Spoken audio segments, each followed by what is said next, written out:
Welcome back, friends, and thanks for joining us. Recently, we went to a good friend of ours' house. You've probably seen them before on my channel, Rustic Groves Farm. We have a lot to do with them, and that's where our cow Sadie went a long time ago now. Recently, we sent our bull Jetson over to service Sadie because the AI that they organised didn't work. And before we picked the bull up, we decided we were going to preg test Sadie. And at that time, I thought it'd be a good idea to show you all how it works.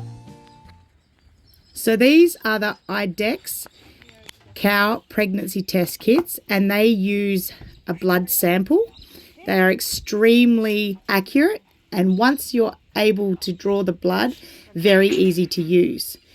So the first step is giving the tail area a very good clean so that you don't cause an infection inside the tail when you put the needle in.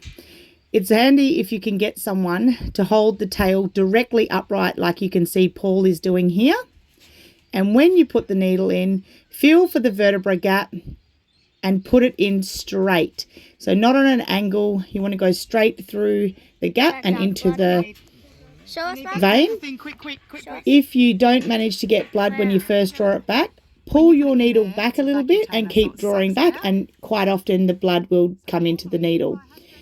Then I transfer it into the purple tube, a vacutainer they call it, and it naturally draws out the blood.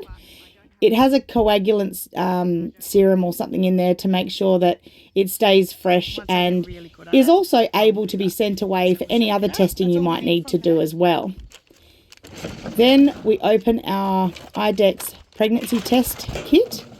I like to make sure you put the instructions down so that you can follow them. I still do this even though I've done heaps of pregnancy testing, just to remind me not to skip any of the steps.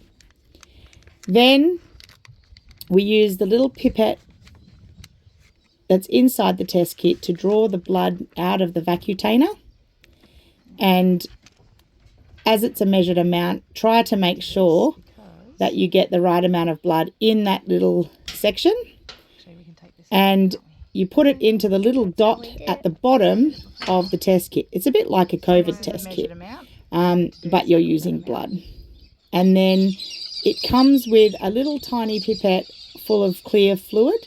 You put exactly 6 drops into the little dip at the bottom of the test kit. And then, where you can see it here, you're going to put the 6 drops of the clear solution into there as well. And then you're going to wait up to 20 minutes. But generally I've found that they tend to tell you the test results within, say, 5 minutes. But you can have your results show up 20 minutes later. So then I mark which cow I have taken the blood from. I write their name and the date it was collected onto the little panel just above the blood dip. And yeah, then I can save it to give to the next owners, or make sure I can go back into my records and see who I've tested and who I haven't. I hope this was helpful. Have you got a sharps thing? As it turned out, Sadie was pregnant. Jetson's a really good worker, and they're now able to move on to their next cows they want to get pregnant. Thanks for joining us. See you next time.